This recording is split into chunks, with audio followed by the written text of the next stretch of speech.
Your players need to make a deal with a devil, bargaining their very souls for infernal powers. But instead of a contract, the fiend pulled out a single die. Why not roll for it?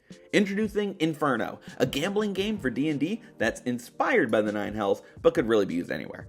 Players take turns rolling a d12, constantly trying to keep above an ever-rising number, while also waiting for the perfect opportunity to betray everyone else. It's fun, fast, and easy to learn, so without further ado, here are the rules. Inferno can be played with a single d12, and as many people as you want. The more players, the longer the game will usually last. Everyone agrees on an amount to bet and pays up. You don't want to make the initial ante too high though, you'll see why in a minute. One by one, players take turns rolling the d12. Their goal is to get a 3 or higher. Do that and they're safe, with play passing to the next person. Roll lower and that player is out, unless they want to take a risk. Anytime your first roll comes up short, you can choose to try again, but you have to pay the ante again too. So if everyone puts in 10 gold to start and you roll a 2, you can pay 10 more gold to roll one more time. If you beat the score, great, you're still in the game. But if you fail again, you're out, and now you've lost even more money. Is it worth the gamble? Maybe. That's for you to decide.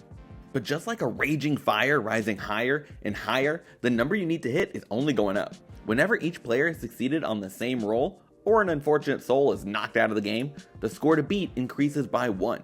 That means as the game goes on, rolling what you need to survive gets a little bit tougher, and the risk of paying up and going again when you fail also gets heightened. There is some hope though.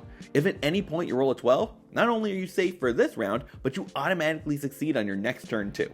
Pretty good. But on the flip side, if you ever get a 1, you're instantly out, with no chance of a reroll. There's one more wrinkle that makes Inferno a game fit for devious devils, and that's betrayal.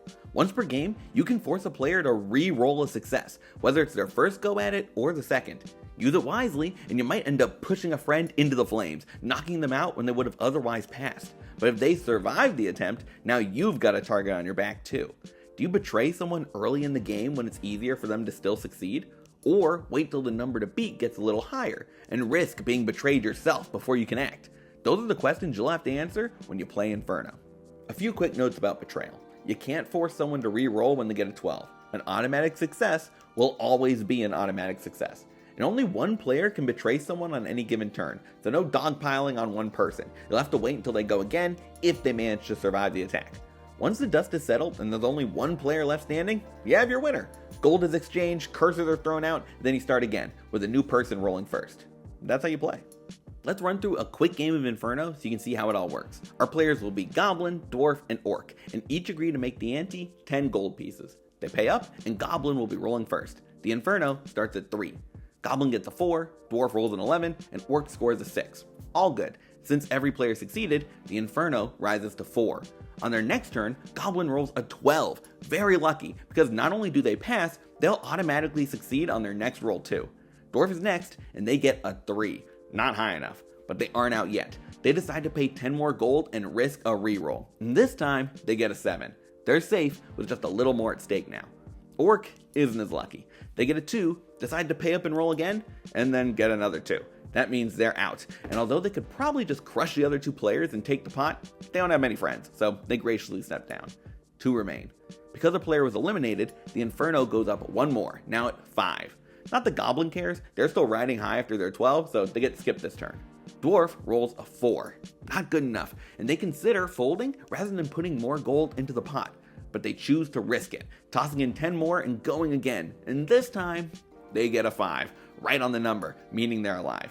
Since both players succeeded, the Inferno rises to 6. Goblin's up, and they roll a 9, more than enough. But Dwarf decides to betray their friend, forcing them to go again. Goblin is feeling pretty good though. Even if they fail, they can always put in some gold and try one more time. What could go wrong? They get a 1. Goblin is out, and as the only player left standing, Dwarf is the winner. And that is the game of Inferno. Inferno is just the right blend of random chance and tactical betrayal to keep your players coming back for more. At least I hope so. My party liked it, and I think yours will too. I'd love to hear your own experiences with the game, or ways you'd make it even better in the comments.